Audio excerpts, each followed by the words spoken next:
Un service de baptême est probablement l'un des plus beaux cultes possibles parce qu'il témoigne du fait que Dieu sauve encore, que le nom de Jésus-Christ est puissant, transforme des vies en profondeur. Une personne, à un moment donné, était spirituellement morte. Maintenant, elle est spirituellement vivante. Quelle glorieuse nouvelle! Quelle bonne nouvelle! Amen. Et ce matin, j'ai choisi pour le texte de la parole, un texte qui nous montre, qui explique comment une personne peut se mettre en règle avec Dieu, comment elle peut être sauvée. Et ce que ça veut dire d'être enfant de Dieu. Je vous invite à prendre avec moi l'épître de Paul aux Galates, Galates au chapitre 2. Et nous allons lire ensemble les versets 16 à 21. Galates, chapitre 2, versets 16 à 21.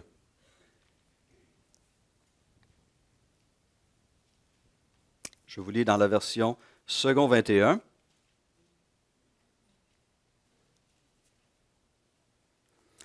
L'apôtre Paul écrit ceci. « Nous savons que ce n'est pas sur la base des œuvres de la loi que l'homme est déclaré juste, mais au moyen de la foi en Jésus-Christ.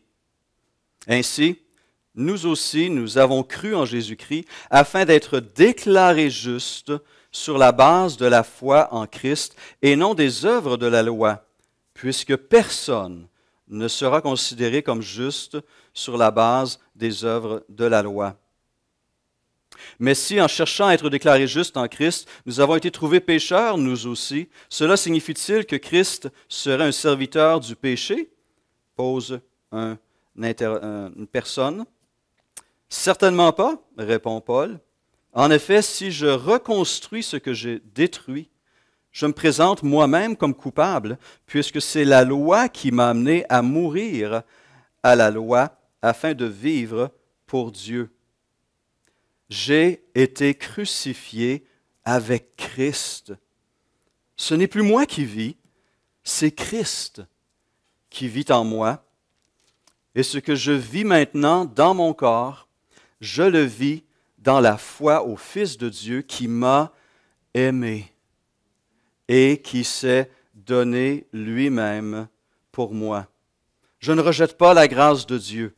En effet, si la justice s'obtient par la loi, alors Christ est mort pour rien. » Fin de la lecture.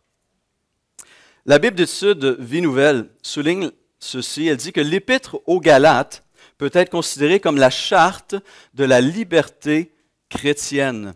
Dans cette lettre fondamentale, écrit le commentateur, Paul explique le sens de notre liberté en Christ.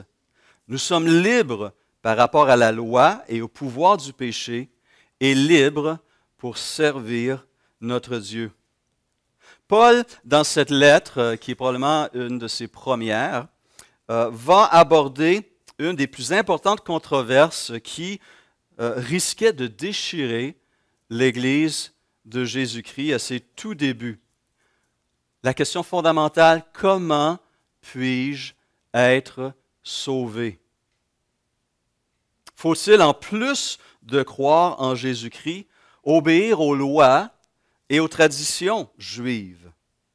C'est une question qui était débattue dans les églises jusqu'à ce qu'on arrive au Concile de Jérusalem dont on lit l'événement en Actes chapitre 15. Paul aborde la question et donne une réponse sous l'inspiration du Saint-Esprit qui est claire et convaincante. Et il affirme ceci, « Il est impossible d'être déclaré juste devant Dieu en obéissant à la loi parce que personne n'est capable d'obéir parfaitement à la loi. Personne. La loi n'a pas été donnée non plus pour sauver. Et si je transgresse une seule des 613 lois qu'on a recensées dans l'Ancien Testament, je suis coupable devant l'ensemble de la loi. Jacques, dans son épître, le dit de cette même manière, il dit « Quiconque observe toute la loi mais pêche contre un seul commandement, devient coupable de tous. Et Paul, comme Jacques et d'autres auteurs du Nouveau Testament vont souligner cette réalité qu'il ne suffit pas de croire intellectuellement. Ce n'est pas simplement en disant « je suis d'accord que Jésus de Nazareth a existé ». Ça ne suffit pas de dire « je suis d'accord que Jésus a réellement existé, qu'il est mort sur la croix pour le péché des hommes et des femmes ».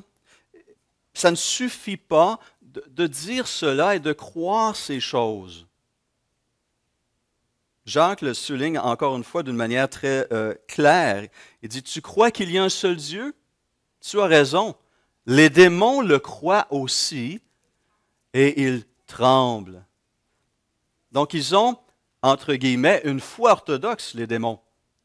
Peut-être une théologie plus claire que nous, parce qu'ils ont été en contact direct avec Dieu avant de se rebeller. Ils savent que Dieu existe. Ils le savent très bien. Et ils savaient que Jésus était Dieu le Fils. Mais ils restaient dans leur état de rébellion, malgré le fait qu'ils croyaient toutes ces choses.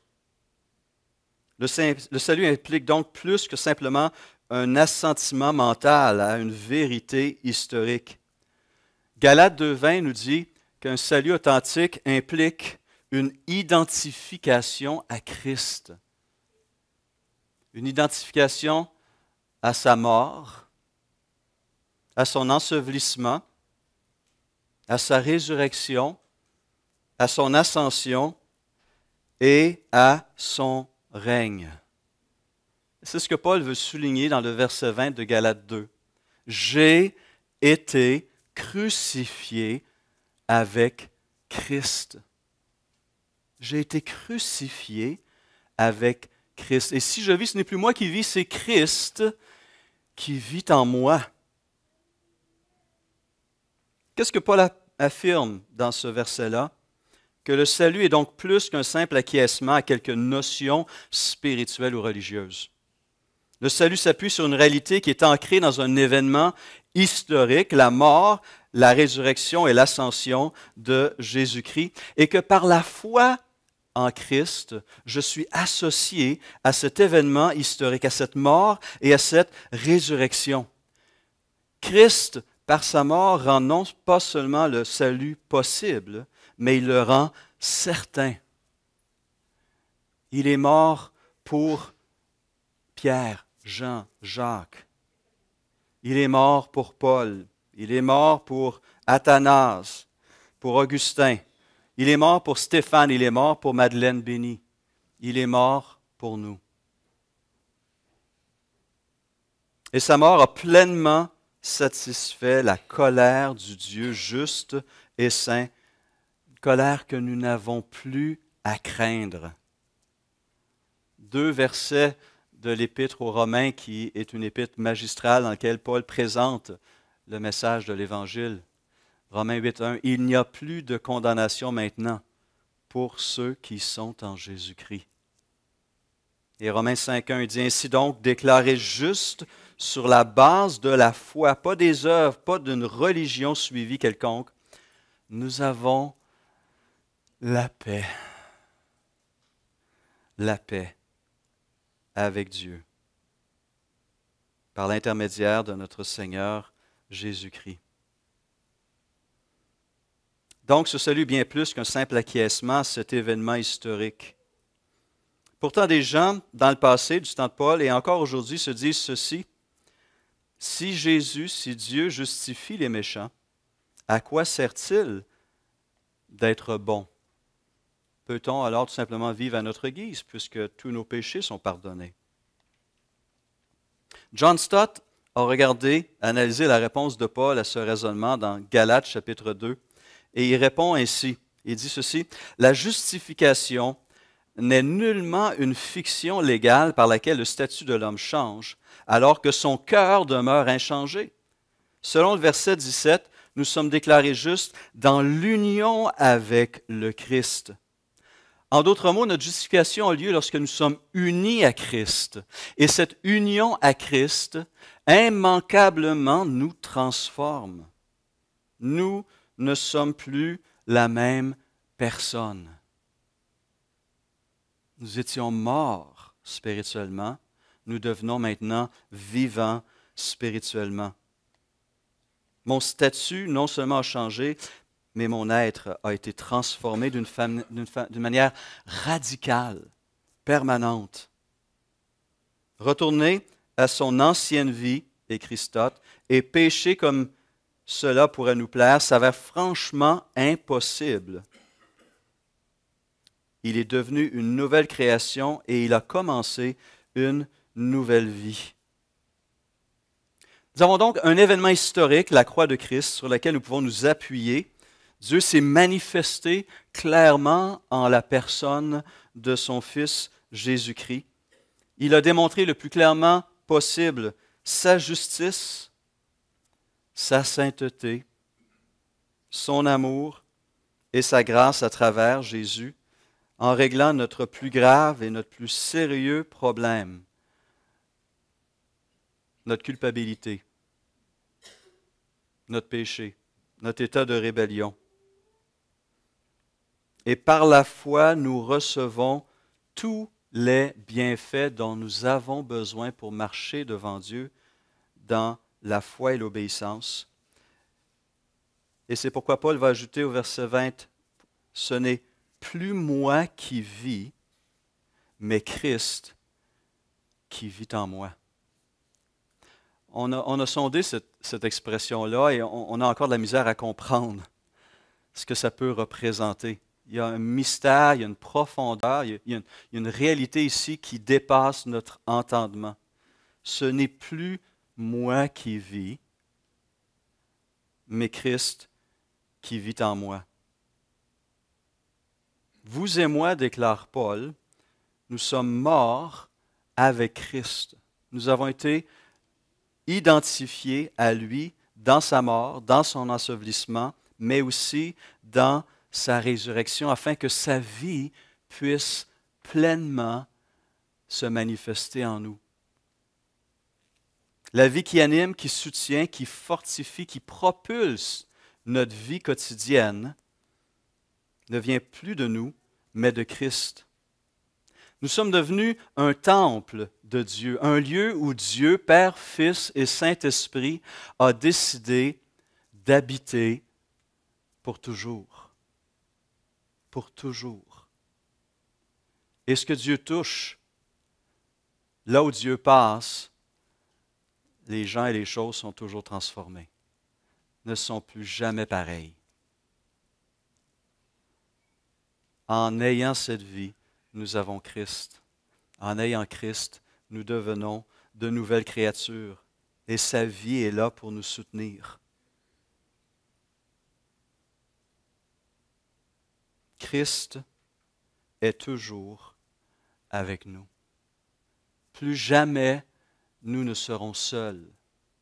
Aucune situation à laquelle nous serons confrontés nous bloquera, en ce sens que nous avons, à partir du moment où on a dit oui à Christ, accès à ses ressources, à sa présence, à sa puissance. Un texte que j'aime bien relire personnellement, qui est aussi un autre de ces textes qui me renverse, écrit par l'apôtre Pierre dans sa deuxième épître, chapitre 1, verset 3, et je vous lis la version Parole vivante, et dit « Dieu nous a donné tout ce qu'il faut pour accéder à la vie véritable et pour vivre dans l'attachement à Dieu. En effet, il nous a fait connaître celui qui nous a appelés à partager sa propre gloire et sa puissance. » Pensez à ça. Appelés à partager sa propre gloire et sa puissance. Par cette gloire et cette puissance divine, nous avons reçu des promesses d'une suprême importance et d'un prix inestimable. Grâce à elles, vous pourrez échapper à l'empire des passions qui mènent ce monde à la ruine et devenir participants de la nature divine. C'est un texte qui mérite une méditation constante et qui me place devant un émerveillement sans fin.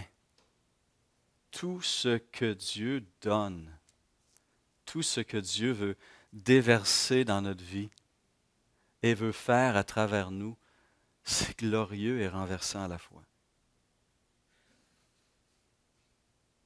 Dieu le Père ne retient rien de bon, rien d'essentiel à ses enfants bien-aimés. On se rappelle ce texte de Romains 8, 32. Lui qui n'a point épargné son propre Fils, mais qui l'a livré pour nous-mêmes, comment ne nous donnerait-il pas, ne nous accorderait-il pas aussi tout avec lui? En effet, il nous a déjà donné le plus précieux, le plus important, le plus riche. Toutes les autres choses, c'est rien. Mais elles sont là parce que Dieu est généreux et il est bon. Et cette vie nouvelle que nous vivons aujourd'hui, cette vie nouvelle que notre sœur Madeleine a expérimentée il y a peu de temps et continue à expérimenter et va continuer à expérimenter, n'est rien de moins que la vie, la présence et l'action de Jésus-Christ en elle et à travers elle. Et parce qu'il vit en elle, parce qu'il vit en nous, il nous donne de nouveaux désirs. Il nous conduit dans de nouvelles voies, dans de nouvelles directions. Et notre vie sera fondamentalement différente de ce qu'elle était avant Christ. Tout est différent maintenant parce que nous sommes différents en Jésus-Christ. C'est ce que ça veut dire que d'être en Christ. C'est d'être tellement unis à Christ dans ses expériences que ces expériences deviennent les nôtres. Sa mort, sa résurrection, son ascension et même son règne. C'est un peu la prédication des textes qui me dépassent ce matin. Un autre texte qui me dépasse, c'est ce que Paul dit en Éphésiens 2,6, que nous sommes bien assis confortablement, j'espère, dans ce lieu de culte ici à Québec, tout aussi vrai, de par notre union à Jésus-Christ, nous sommes assis en ce moment dans les lieux célestes. Éphésiens 2,6. Une double réalité. Nous sommes tellement unis à Christ que là où se trouve Christ, nous sommes aussi. Une unité incroyable, mystique, mystérieuse, mais réelle, durable, éternelle. Et cette réalité donne des résultats profondément transformateurs. Si je vis maintenant dans la chair, je vis dans la foi au Fils de Dieu qui m'a aimé et s'est livré lui-même pour moi. Ou comme le dit la parole vivante, le reste de mon existence sur terre est une vie vécue dans la foi au Fils de Dieu qui m'a aimé jusqu'à mourir pour moi à ma place. Nous pouvons non seulement donc ancrer notre foi dans un événement historique, la foi chrétienne n'est pas une religion de principes moraux. C'est une foi, une marche qui est enracinée, ancrée dans un événement historique que nous pouvons pointer. Il y a 2000 ans, Dieu est venu parmi les hommes, Dieu a marché parmi les hommes, Dieu a parlé, Dieu a guéri, Dieu a fait des miracles en Christ. Dieu le Fils a donné sa vie. Et il a vaincu la mort, le péché, la haine et le plus grand ennemi de nos âmes. Et il est victorieux. Et par notre association à lui, nous sommes aussi victorieux.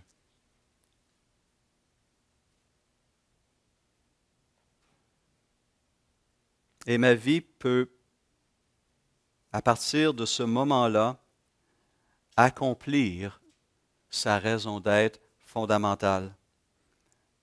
Marcher devant mon Dieu, servir mon Dieu, vivre dans une communion avec ce Dieu infini, ce Créateur tout-puissant, ce Papa divin aimant, et glorifier son nom. Et me tenir auprès de cet être qui est si beau, si glorieux, si parfait, que je ne voudrais pas me retrouver ailleurs ou faire autre chose que sa volonté. Christ est avec moi. Christ est en moi. Christ est pour moi.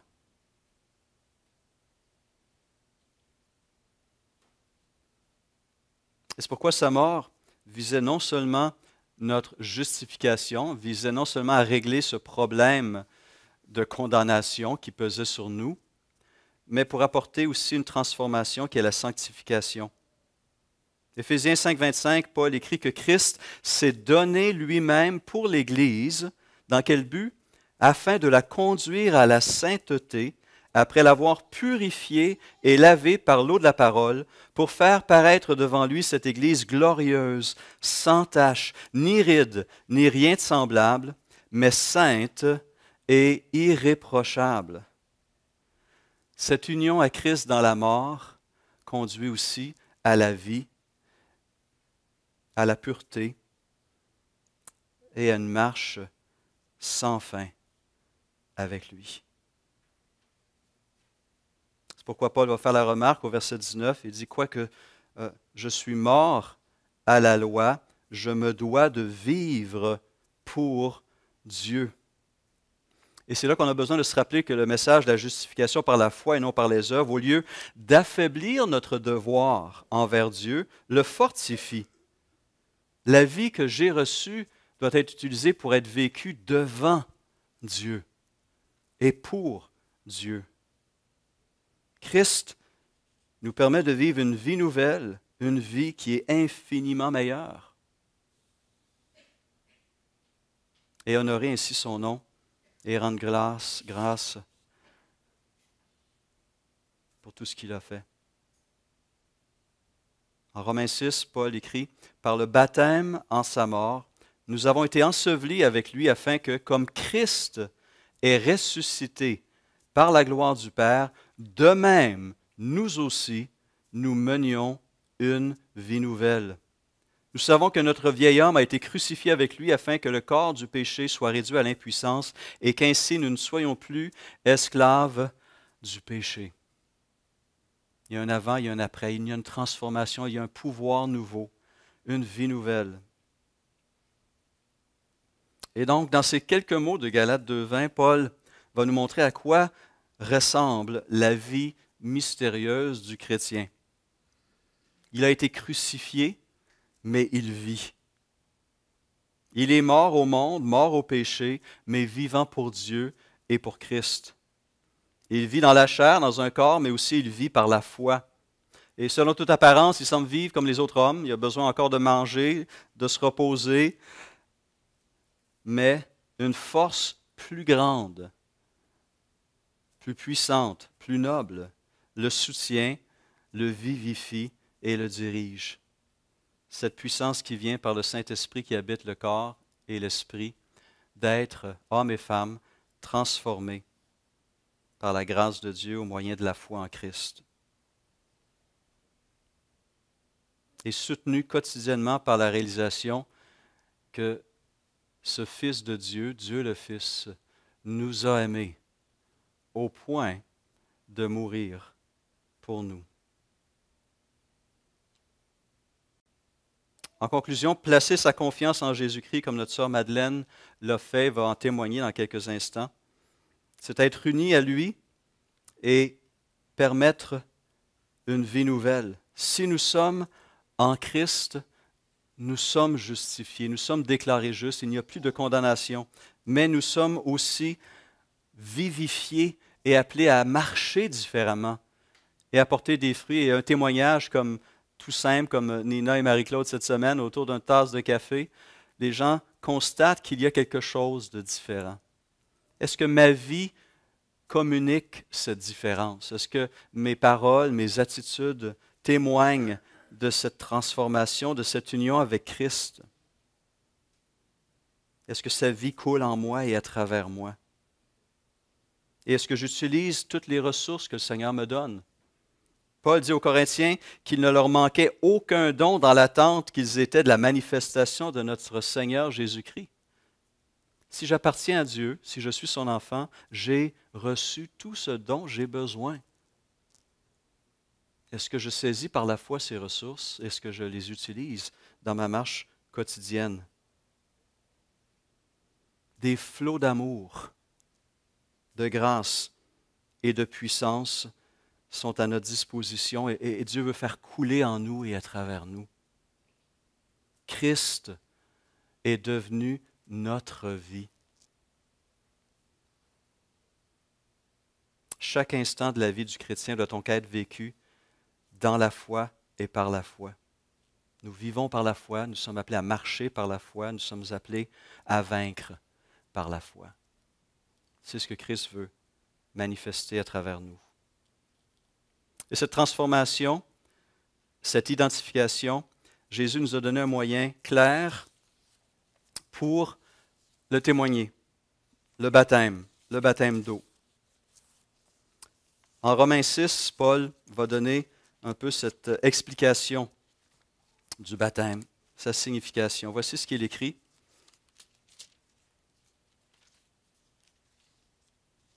Que dirons-nous donc? Allons-nous persister dans le péché afin que la grâce se multiplie? Certainement pas, dit-il. Nous qui sommes morts pour le péché, comment pourrions-nous encore vivre dans le péché?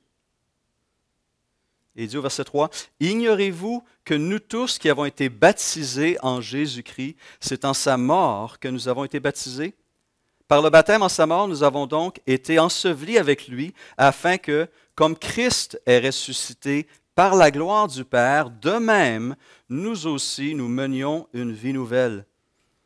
En effet, si nous avons été unis à lui par une mort semblable à la sienne, nous le serons aussi par une résurrection semblable à la sienne. Nous savons que notre vieil homme a été crucifié avec lui, afin que le corps du péché soit réduit à l'impuissance et qu'ainsi nous ne soyons plus esclaves du péché. En effet, celui qui est mort est libre du péché. Or, si nous sommes morts avec Christ, nous croyons que nous vivrons aussi avec lui, car nous savons que Christ, ressuscité, ne meurt plus.